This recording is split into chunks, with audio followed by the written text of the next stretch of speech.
Hi, love yogis. I have something so fun that I want to share with you. A Gayatri alumni named Ivona, she's a really cool mobility coach and yoga teacher on Instagram and online. She contacted me to have a live chat on Instagram, and we were talking about the ups and downs of teaching online yoga. As you know, I have recently transitioned from being an in person, all the time studio teacher and in Gayatri Yoga School, and I've now changed to teaching fully online.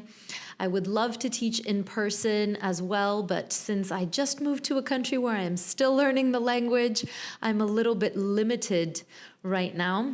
But we had a very nice chat, and it really gave me some food for thought. So I really hope you enjoy. And if you have any questions or any suggestions, you want to know more from us, please subscribe to this channel. You can always send me an email at info@loveyoga.fit, F-I-T, or on Instagram. I will put our Instagrams at the end of this video so that you can also follow us. And I hope that you enjoy. My name is Ivona. I'm a graduate from artist cohort in Gayatri Yoga School. And one thing, so I love practicing yoga at home, online. I'm very much not the the yoga studio person. And I've been really thinking these are definitely the people that I want to talk to, this freedom of movement. And I saw that Artie was also transferring to teaching online, and she was sharing about the ups and downs, especially the downs of teaching online yoga, moving countries, and bringing yoga with you everywhere, and that it's not that IG glamorous popular account that you see all the time. It's tough. The studio yoga is also tough, but I've chosen to focus on the online yoga, and I also see that it's tough for others. And Arti has a lot of experience for the studio yoga, and now she's transitioning to the online yoga. So I thought it was very, very, very valuable to see what, like, you get both sides, Arti. I don't like to be so close to people. I don't like commuting. I like the comfort of my home. So I definitely stick to my online yoga journey. But I really wanted to talk about what brought you to the online yoga. Do you like it better? The pros and cons. And um, basically, for the people like me, I don't know how you feel about it, but if people like me who just really like their cozy space, they don't like to be in the metro, get super stressed, so they can de-stress in the yoga class. Um, to Yeah, to tell them that it's okay, you can have it your way, and you don't have to be the other way around. So that's why I invited Artie on this live. Um, yeah, Thank you word for is yours. inviting me. I also wanted to introduce you because, so I'm Arti, for those of you that don't know me. I am a yoga teacher at Gayatri Yoga School, but I also have my own company called Love Yoga, and I had a studio for many, many years. Um, so Ivana reached out to me to do this live about teaching online and having an online business.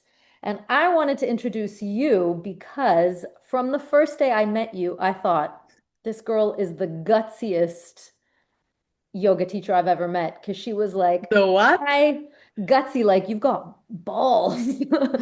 Because she shows up to the course and she goes, hi, I just quit my job and I'm moving to South America to be, to draw, to be an artist and to teach yoga. And I was like, wow. And now, how long ago was that? That was like 3 years ago. It was February 23, Okay, so I, I two and a thought half. it was longer. Thought it was longer ago. But basically, fast forward to 2025, and now I've just moved to Brazil to basically do the same thing. I closed my studio down, so I'm following your footsteps. And I have something that I would like to show everyone. Yvonne is an amazing artist. And It came to Brazil with me on our last day at the Gayatri Yoga School teacher training. She gave me this jar, which It had, was from the whole group. It was from the whole group. it was from the whole group, but you were the one that drew the unicorn on it because I'm Yes. famous for having unicorn slippers and a unicorn mug.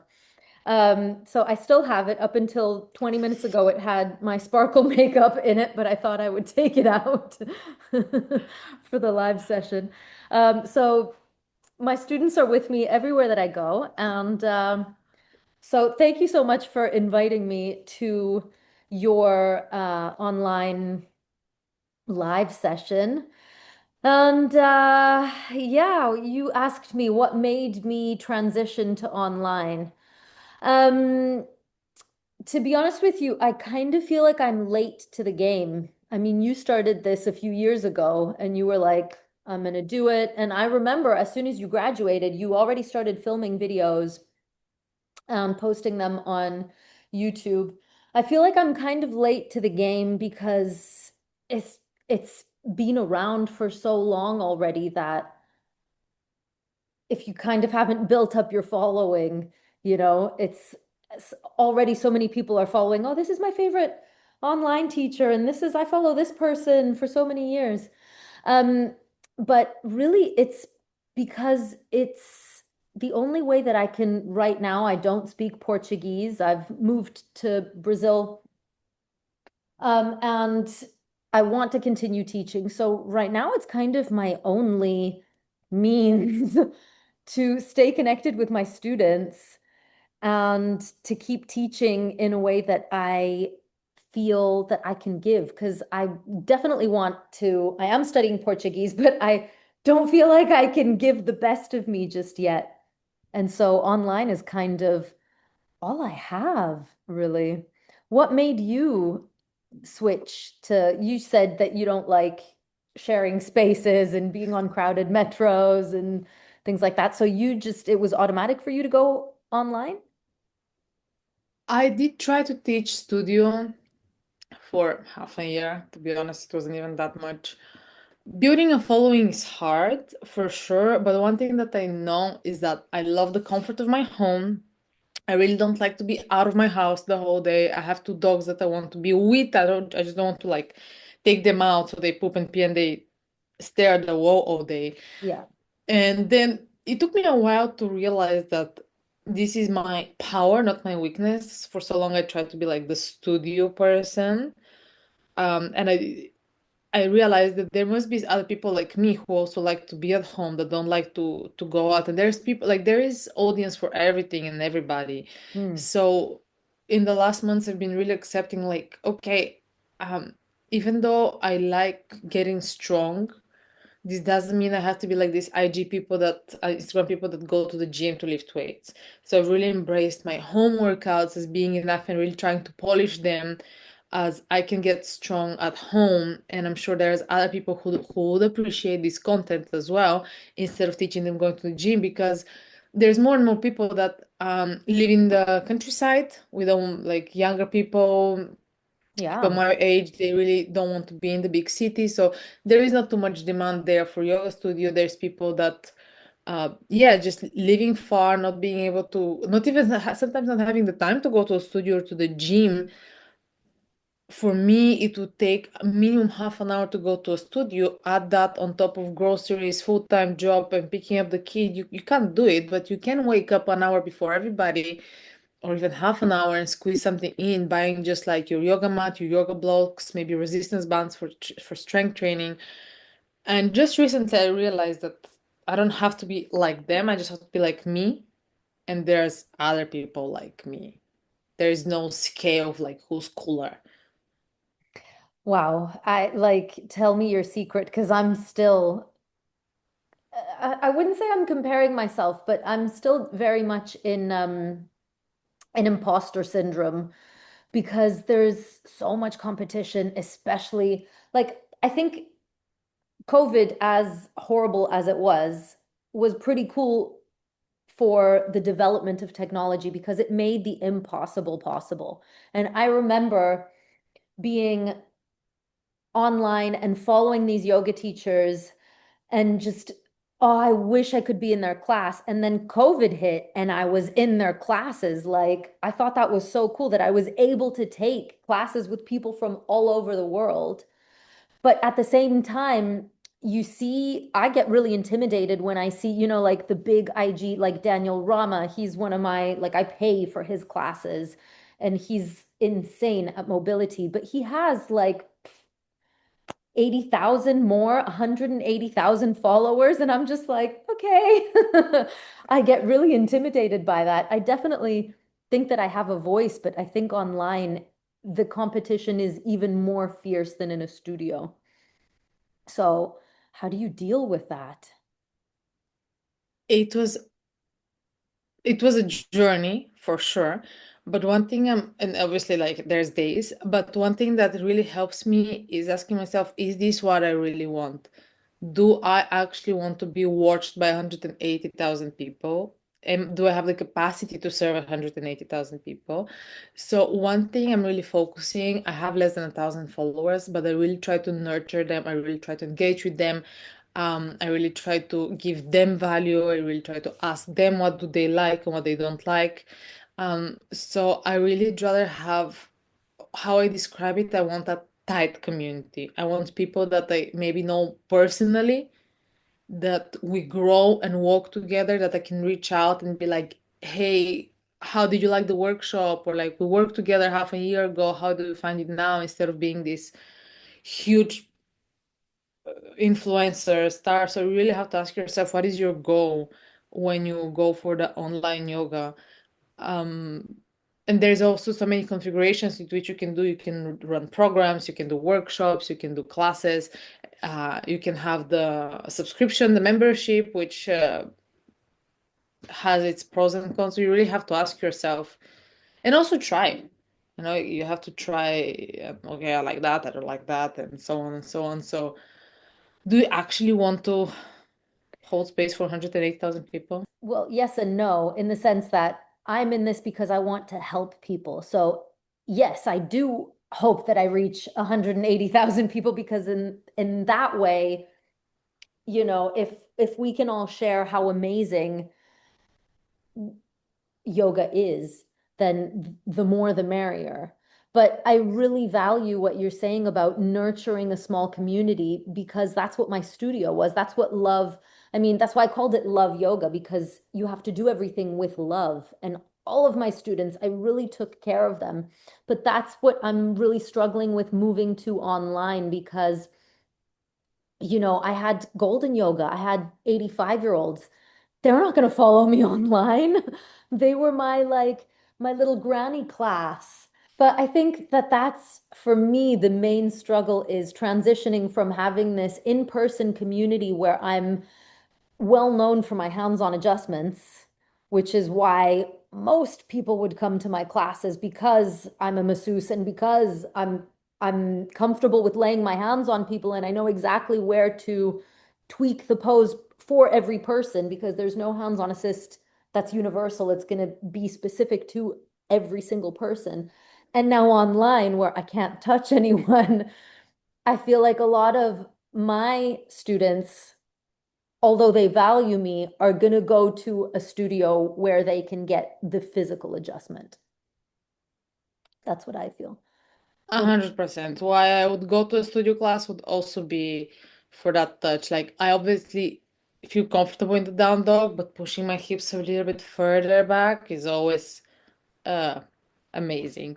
So I hear you for that, and I still think that your these same people may still have days in which they would appreciate the comfort of the online yoga because it's convenient, because it offers a different experience. So it doesn't have to be always either. It can all be complementary. It can be, yeah, you cannot give that, but you can give something else, which is they don't have to drive 45 minutes to go to the studio, and they can just plug you in at 5 a.m. because it's pre-recorded and you're always there. They don't have to wait for like specific time. Oh no, right now I cannot. So Absolutely. it's very easy to focus on what we're missing, and the competition. It's really, really hard, but There's a few things here that I want to ask you because I know a few students of mine. I have one student who's a dentist and a mother of three, and she's like, impossible if I'm online. My kids are gonna come into the room. Like, I love the studio because it's my own space away from the house, away from the mess, away from everything. Um, and then you get the total opposite of some people who are like, I'm busy all day long, I'm out all day long, I just want to come home and enjoy. And if I don't have the time to do it when you're live, then I can do the recording afterwards. So, like everything, there's pros and cons, but what is it that also makes you attracted to the online from a teaching point of view, not just student point of view? I think as teachers, and I'm saying that from a non-enlightened place, like I'm sure that Sadhguru will have something else to say. But from my place, I think that I'm also serving a version of me, an older present version of me. And I know I am in my best power and energy when I feel comfortable and fulfilled. And I love studio yoga for sure. I have the confidence I'm a great in-person teacher, but if getting to the studio causes me already so much like, oh, I have to leave the house, get rush, rush, rush, then the public transport. Then that year when I was teaching online, I had my classes in the afternoon and it was 35 degrees outside, and I'll have to walk for 15 minutes from the metro to the studio. You can imagine that this does not bring me in the best mood to go to the studio. So I think that I need to, and this is where again yoga comes in, the satya, the truthfulness. I have to serve my own truth, and if I'm not comfortable in that place, and I don't have to cram myself in it. Like sometimes we have to endure discomfort, but if I don't have to, why would I? So I'm definitely trying to serve a version of myself. I like to go on specific moments to the studio, to specific teachers, very once in a while, the same way I would like also maybe to teach, like specific experiences that really are exceptional. But on my day-to-day, I'm chaotic. I'm all over the place. I train legs while my baby's in the slinger. Then I do upper body, whatever. I yeah, it's chaotic, and I believe there are out there people who are equally chaotic and need that service. They need to be seen in somebody who has the courage to show it. Like, yeah, it's imperfect. Like I don't do 90-minute flows. Yeah, I understand. Do you have any projects coming up?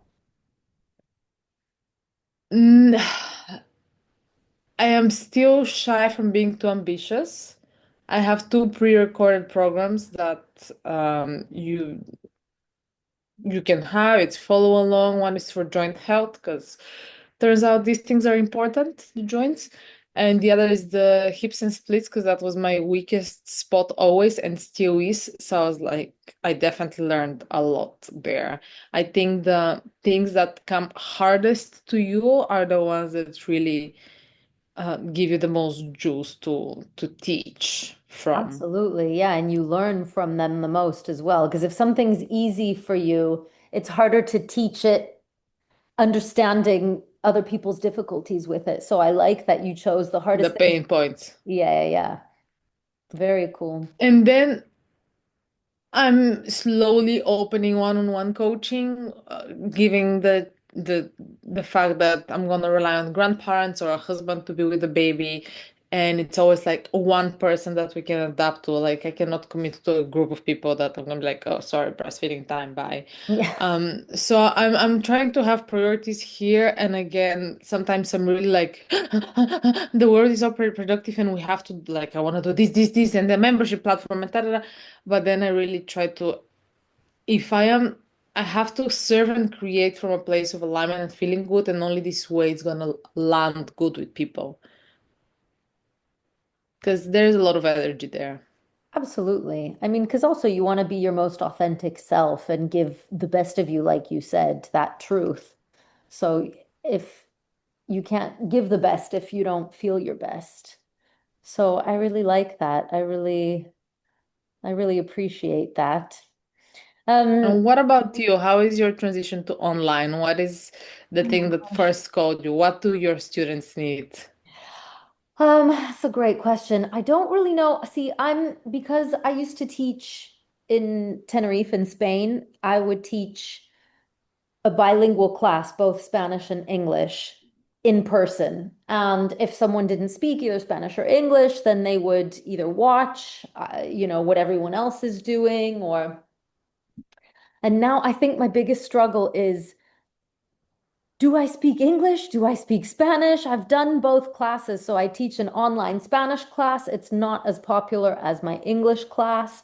I have a lot more students in my English class, but I'm always so confused for my social media. Should I post in Spanish? Should I post in English? I really don't know. I'm struggling with that. But what I have discovered is, because similar to you, I have pre-recorded things. But the thing with pre-recorded things, my worry is people are going to injure themselves because their egos are either going to push themselves to a place where it's going to get dangerous for them, or they have no self-awareness whatsoever, so they can't adjust themselves. So what I've decided now is I have live classes. And if you come live, I can obviously see you and adjust you, verbally and help you out. And then you can also get that recording afterwards. So if you can't make it to the live class, you can at least get the recording and see how I've adjusted people that did come to the live. So I think that that's a happy middle ground of not everyone can make it at the hours that I am suggesting, but at least if you can't make it, you get the recording afterwards, but there's still some form of okay, so if you're the type of person that's moving your shoulder here or your leg there, do you see what I mean? There's still some form of adjustment happening.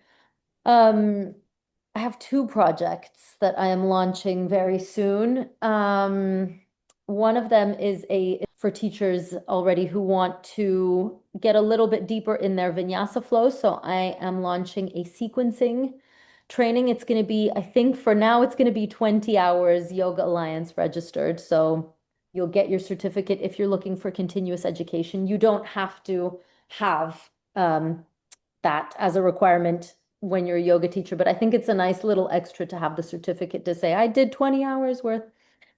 And then I'm specifically doing, I've already recorded it. I'm just still editing it. A hands-on adjustment. It's like a breakdown of each asana. And not only for teachers, but also for people that want to just understand why are we in this asana? Like, what is this asana all about? So they're in the works. They're taking a little bit longer than I was expecting, just because I want to get it right before I put it out there. But yeah, so I will definitely keep you posted. I love these projects. I love the second project, and I find myself as well finding much more value not in the follow along classes, but the ones that give a very clear instruction rather than monkey see, monkey do. Like, Yeah. for example, I'm not a teacher, even in an in-person class, if I'm like, okay, we're gonna warm up our glutes, let's do 10 bridges. I'm never gonna count because I feel like we focus so much more on the counting and going with the pace of the teacher instead of the purpose of the exercise. Um, so one thing I've come to appreciate as a teacher and a student as well is like take your time to explain the move properly, and then I'm gonna do it on my own. So, for example, I got this mobility toolkit and it has like a lot of repetitive exercises. It's a whole body thing. So, what happens there, they really take their time explaining that and then just do it when you can. So, sometimes I literally do it like in the 10 minutes before my baby wakes up because I don't need that follow along. I think movement can be included always in life as long as we have the knowledge of how to approach it. Um, in these everyday situations. So I think And again, there's obviously audience for everybody. I think there's people that you really just want to like switch off the brrr in their head and just want to take the lead of somebody. But for people like me who already have the initiative, um, or they don't want more noise, somebody telling them more stuff to do, then I think there is a lot of value of just like, okay, I get it. Now let me do it. Leave me alone. Yeah, So I yeah. Let love me that get second on with project. it. It's going to be super valuable for people to start and to advance their practice. And specifically because I love to help teachers feel more confident because I think the main thing, especially if you're an in-studio teacher, when you have someone in front of you, you're like, where do I touch? And so helping people also understand how you can help your student more. It's different teaching online from teaching in person. I enjoy both. I really love the freedom that online gives. I do miss that personal, like because I'm a masseuse and I love, scalp massage and I love giving that little shavasana sweet ending, at the end where you just leave half like drunk, half asleep. So I miss giving that to my students, but I think that online is also not just as a teacher, also offering the student a lot more liberty, like you said, a lot more freedom in practicing how they want to practice. It's definitely a combination. As we're having this conversation right now, you really make me miss the in-person classes a lot. Um, yeah, I'm just embracing this time of my life where I just don't want to separate from my baby. I could, I don't want to. But it's definitely very magical. Like there, you don't have your phone sometimes out of respect for others, but this also gives you great feeling. Whereas if you have it on your computer, you get all these notifications coming out. For sure. Like online yoga is very niche, probably more niche than studio, but yeah, as we travel, like we have also the backpackers who just wanna stretch on an airport, um, the rural people, the people that yeah just want the peace from their home. So I think it's really important to know who and why are you serving when you're doing the online thing and just embrace the strengths of it and know that Absolutely. it's imperfect. It's funny you made me think as well because you were saying I would never count the repetitions. Maybe that's because I was a trainer at a gym. I always count the repetitions because I'm like a robot, like 10, 9, 8, 7. And so I think also the bottom line, whether it's a studio class, whether it's an in-person, sorry, online class, a live or recording, is you're never going to make everyone happy because when you're in person, if you play music, they don't want music. When you're online, if you talk so much, they want you to be more quiet. If you're too quiet, they want you to talk. And there's always going to be something. Someone's always going to have something that they would, change.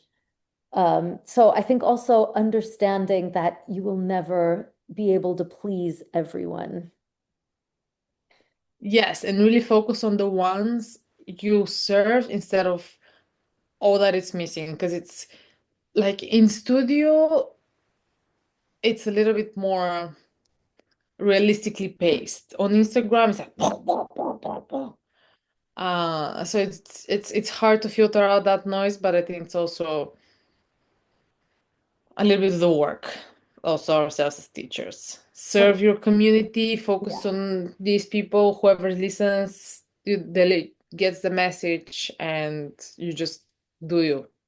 Yeah, absolutely. And you're there for them, for your little tribe, like you said. Yeah. What do you struggle with teaching online? What are your mountains that you need to sometimes get over? Well, there is a lot of mountains for sure because no, because like the whole thing was like getting comfortable to teach online, and as you said, I didn't have in-person community that can meet me online. I started almost immediately online, and that made me nobody in the space. I didn't have like my studio students to get online. Um, so once I got a little bit more studio experience, I also taught on a backpacker hostel for a couple months, and there was a huge flux of people there. I could like meet people, see them with their eyes. I'm like, okay, well, I know who you are now when we connect over Instagram. So I think that's it. First, understanding that you're not talking to an algorithm or to a big black void, but you're talking to people and actually try to meet these people, not going for the numbers, but actually for the quality. Like sometimes I would even go and clean out followers that look like robots because they're just taking space, that Yeah. including energetically, and they're not like benefiting from what I'm giving. So I think one of the biggest points is really stop trying to perform or pretend that you are one of these big Instagram stars, and be who you are with the people who are already there, and the right people would find you and listen. And you'll be surprised who listens. Like I've gotten really random messages from people that I don't know, maybe they're a friend of a friend of a friend, and they find my content inspiring, and that I think matters in the end. Yeah, absolutely. I mean, I definitely I get frustrated with technology. Like it took us 10 minutes to understand how to set up this call and everything. Um, and I find that that sometimes frustrates me. But in the same way that when you rent out a studio, it needs to be clean. It needs to have, I think there's going to be hurdles, those mountains that you need to get over, whether it's in person or online. Um, but with regards to finding that confidence online, I think, like you said, it's also a matter of don't give up so soon. Like you need to stick with it and really nurture even that little community that you create, because I've taught in person thousands of classes where I only have one student, two students, and they're not private classes. Like I've been to so many studios where hardly anyone shows up. And then you might get discouraged when that happens online as well. I mean, I taught a class on Tuesday where there was just one person online and one person that purchased the recording for afterwards. But I like what you said. I find it really inspiring to not give up and keep going because there is space for everyone. And and it's all about finding your voice and your satya, your truth, being true to that, and finding who wants to kind of vibrate with you, to say it in that sense, who wants to join that little community with you. I like what you said in the beginning, Yeah, being late on the online yoga thing. And yeah, sometimes I think the same, like the world is changing so rapidly with the same with artificial intelligence. No wonder if it replaces us like next year already because it's going so fast. But I think you do what you can now, and you have no idea the ways in which the universe can surprise you. You have no idea which direction the world is gonna go. Sometimes I'm even thinking like, what's the purpose of like grinding so hard when it feels like world leaders are laughing at our faces? I'm not gonna get into politics, but I think we all see that like they take us as a joke in so many ways, and things are going in such an unpredictable direction in such a quick rate that I'm like, I just wanna have like do what I like with what I have right now to my best possibilities, and wherever this goes, I'm gonna trust whatever happens, happens. Like there's no way we know what's the next, so you cannot do the next yeah, already because you're late for the online yoga. And there's a lot of online teachers that like they also progress. Those people who are teaching live classes progress to membership. They get tired of membership. They start teaching only retreats. They get tired of retreats. They da, da, da, da. So there's always like movement of. Evolution, of course, it has to happen. Otherwise, you're kind of, well, you're just sitting still. So I really like that you're mentioning that because this transition has to happen. So thank you for letting me feel like I'm not late to the online game. I'm just finding my own evolution in it. I really like that. Thank you so much. For sure. And I think it's also very hard when yoga is your main income. It definitely adds this pressure of I have to, not because I want to. Like, sure, I want, but I also have to. So that's definitely tough, and that can create a lot of anxiety when you have rent, depending on how many students come to your class. I totally get that. Um, Yeah, I mean, I think one thing that I would really like to put out there for all of the students and for all of the people that, you're a digital nomad yoga teacher. That must be so nice. You have freedom all the time. But when I was running a studio, I had rent to pay. I had mats and blocks and the aerial hammocks, and I had so many expenses. But online as well, I mean, I have to pay for storage, I pay for Zoom, I pay for, there's a lot of back end stuff that a lot of people don't see and they don't appreciate. So thank you for tying that in as well. It is also stressful in saying like, yeah, if yoga is your sole job, then it is stressful to think I have to cover all of my expenses, which is sometimes a little tough because, and it's like it's that annoying juxtaposition because I'm in this to help people, but in order to help people, I need to sustain it because I need to be able to have a class longer than 20 minutes. I need to pay for Zoom, you know, so that I can have because my classes are an hour and a half. And so it's kind of like this full circle of I want to be able to provide a service, but I also need to be able to provide for that service, you know? and I think yoga comes here again. You'd be surprised how much philosophy I've studied. But first, the yogis that we the old school yogis, the traditional yogis, they were not out on the rice field collecting rice. They were not taking in, they were in their ashrams meditating. Da, da, da, da. They would not accept anybody as their student. That was also a thing. And also, I'm reading now the autobiography of a yogi. The Mm. most of the big gurus and maestros mentioned there, they're either from rich families with a lot of estate.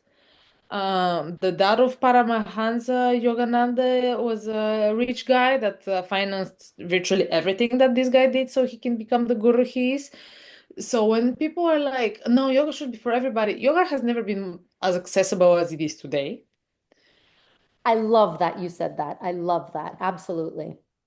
There, like you just have to pay, you need a screen, which nowadays can be bought for $20 and Wi-Fi, and you can plug in and start practicing.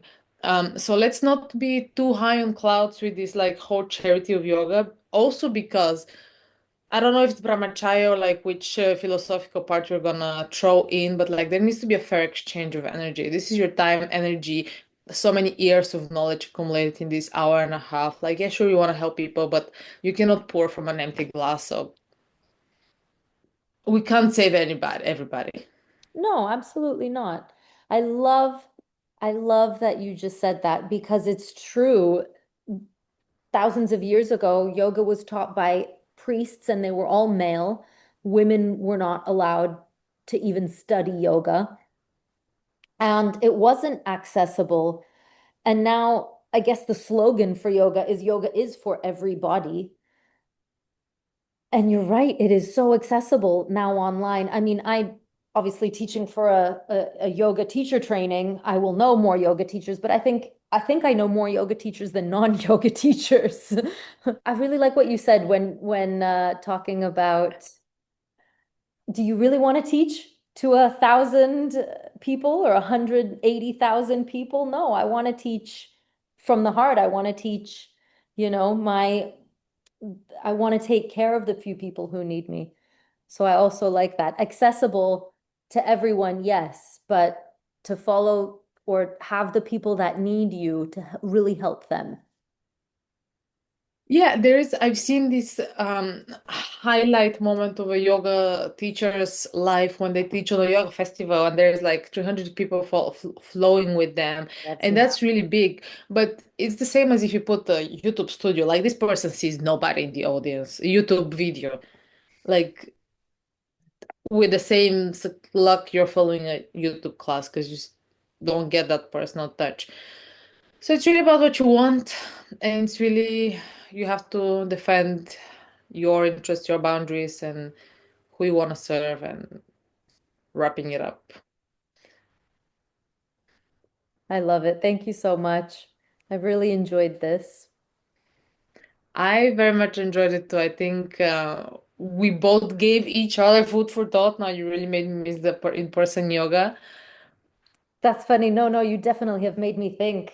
You've really made me think about, I love it because today is I was posting about it on Gayatri. Today is a special day. It's when you honor um yoga teachers and other yoga teachers. Um, so it's called Guru Purnima. That's what today is. I want to thank you for also guiding me, not only in this conversation, but, as having been my student, but I always say once a teacher, always a student. So I'm always happy to learn from others and I think you're an amazing teacher. I love all of the movement stuff that you do, the mobility work that you do online. I find it so inspiring. So thank you for also, I was a little bit scared. I was like, oh, maybe it's not for me, but you've like injected this new, I want to keep going at it. Like, yeah, this new motivation in me to like, okay, yes, I shouldn't throw in the towel so soon. Can I give you a small advice that I got from she's a spiritual she's a like business coach, but she works a lot on the spiritual energetic levels. And what one thing she does, she like journals with the ideal client. Who are they? Uh why do they need what you need? Like really connect with that person, talk to that person. And this all comes from that exercise, like really understanding that person that needs to the peace of their home to just roll out of their mat and like really meet them in your heart, and you'll know why you're doing that. Like meet because yeah, it's new thing for you. You have to re-meet that person, but that person is me, not in this season of my life, but that person is me. Like I need the comfort of my home, so there's more like that. Yeah, there's space for all of us.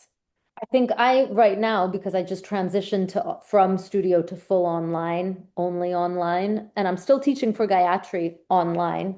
I'm very much in that finding my ground still. So it's really nice to have your support in that and like, see, I'm really impatient. I want it all and I want it now. And I'm like, but when will I get there?